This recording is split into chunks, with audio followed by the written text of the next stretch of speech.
Nós somos seres sociais. Durante milhares de anos, a nossa sobrevivência dependeu inteiramente de sermos aceitos pela tribo. Se a tribo não gostasse de você, você era exilado. E no mundo selvagem, o exílio significava a morte. É por isso que, até hoje, quando alguém nos critica, o nosso corpo reage como se estivéssemos correndo perigo de vida. O coração acelera, o rosto queima, a respiração fica curta. Uma simples palavra de desaprovação ou um olhar torto dispara um alarme primitivo na nossa biologia. Mas nós não vivemos mais nas cavernas. Uma crítica, hoje, raramente é uma ameaça à nossa sobrevivência física. Ainda assim, nós permitimos que a opinião alheia dite a nossa felicidade, as nossas escolhas, o nosso comportamento e, acima de tudo, o nosso valor próprio. Nós nos tornamos prisioneiros de um tribunal invisível, onde juízes são pessoas que, muitas vezes, nem conhecemos profundamente ou sequer admiramos. Se você sofre com o peso do julgamento alheio, se o medo da rejeição tem paralisado os seus projetos, a filosofia antiga tem um resgate para você. Hoje, vamos aprender a construir uma armadura psicológica. Vamos descobrir a técnica estoica para não se abalar com as críticas. Puxe uma cadeira. Respire fundo. Vamos libertar a sua mente da prisão da aprovação externa. O primeiro passo para desarmar uma crítica é entender o que ela realmente é em sua essência física. O imperador Marco Aurélio nos ensina que a opinião de alguém é apenas isso, o movimento de ar nas cordas vocais, ou o bater de pontas de dedos em uma tela de celular. Não tem substância. Não tem o poder mágico de alterar a sua essência, a menos que você conceda esse poder a ela. Marco Aurélio usava uma metáfora poderosa para lidar com isso. Ele escrevia para si mesmo, seja como um penhasco contra o qual as ondas quebram continuamente. Ele permanece firme, e a fúria das águas acaba adormecendo aos seus pés. Quando a crítica vier, não reage imediatamente. Fique parado. Deixe a onda quebrar. Você perceberá que, depois do impacto inicial, o barulho passa e você continua inteiro. A segunda lição estoica exige uma honestidade brutal com você mesmo. Eu chamo de o teste da verdade. Os estoicos eram pensadores extremamente lógicos. Quando alguém criticava Epicteto, ele não se ofendia ou devolvia o insulto. Ele fazia uma análise fria e cirúrgica do que havia sido dito. A primeira pergunta era: essa crítica é verdadeira?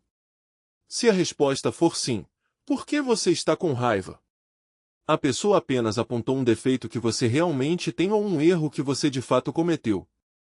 O sábio não briga com a verdade. Ele agradece a oportunidade de enxergar uma falha e corrigi-la. Se alguém aponta que o seu sapato está desamarrado, você não xinga a pessoa, você amarra o sapato. Mas e se a crítica for falsa? E se for uma mentira cruel, pura inveja ou um mal-entendido grotesco? Nesse caso, Epicteto nos lembra que o erro está na outra pessoa, não em você. Quem deveria se envergonhar por abraçar uma falsidade ou julgar mal uma situação é o crítico, não o alvo. Se alguém o chama de algo que você não é, isso é apenas uma evidência da ignorância daquela pessoa. É o problema dela, morando na cabeça dela. Não traga isso para a sua. A terceira ferramenta dessa nossa armadura é usar o humor e a humildade como um escudo. E Epicteto era o mestre absoluto nessa arte.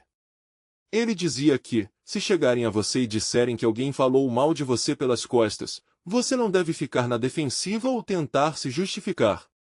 Em vez disso, você deve responder com calma: é porque essa pessoa não conhece os meus outros defeitos, caso contrário, não teria mencionado apenas esses. Pense no poder absurdo que essa atitude tem. Isso desarma completamente o crítico e, mais importante, o seu próprio ego. Quando você não tenta provar que é perfeito e não leva a si mesmo tão a sério, ninguém consegue usar as suas falhas como arma. A quarta lição exige que você avalie rigorosamente a fonte do julgamento. Sêneca questionava frequentemente por que nós valorizamos tanto a opinião da multidão. Pare e pense nas pessoas que costumam criticá-lo de forma destrutiva. Você admira o caráter delas? Você gostaria de ter a vida que elas têm? Você respeita a ética e as escolhas que elas fazem. Se a resposta for não, então por que a opinião delas deveria ter peso sobre a sua paz de espírito? É uma insanidade desejar o aplauso de pessoas cujos valores você despreza. Aceite críticas construtivas apenas daqueles que estão na arena com você, construindo algo, vivendo com virtude e pagando o preço de agir. O barulho das arquibancadas é sempre feito por quem não tem coragem de descer para o campo.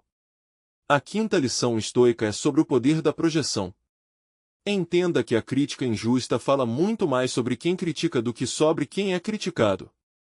Pessoas felizes, realizadas e ocupadas com o próprio crescimento não têm tempo nem vontade de tentar destruir a caminhada dos outros. Aquela pessoa que espalha negatividade, que faz comentários venenosos no seu trabalho ou na sua família está, na verdade, transbordando o próprio sofrimento. Ela está profundamente insatisfeita com a própria existência. Quando você compreende isso de verdade, a raiva dá lugar a um sentimento muito mais maduro, a compaixão estoica. O crítico mordaz não é o seu inimigo, ele é apenas alguém que já está vivendo o próprio castigo dentro da prisão da própria mente.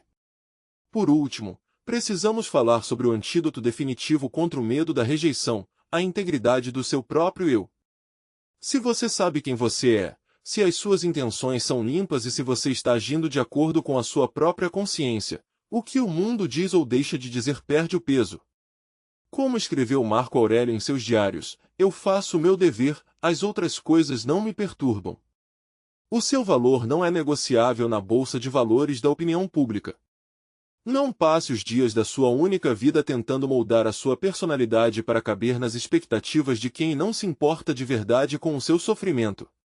A liberdade absoluta começa no momento em que você desiste de impressionar o mundo, e passa a se concentrar em não decepcionar a própria consciência.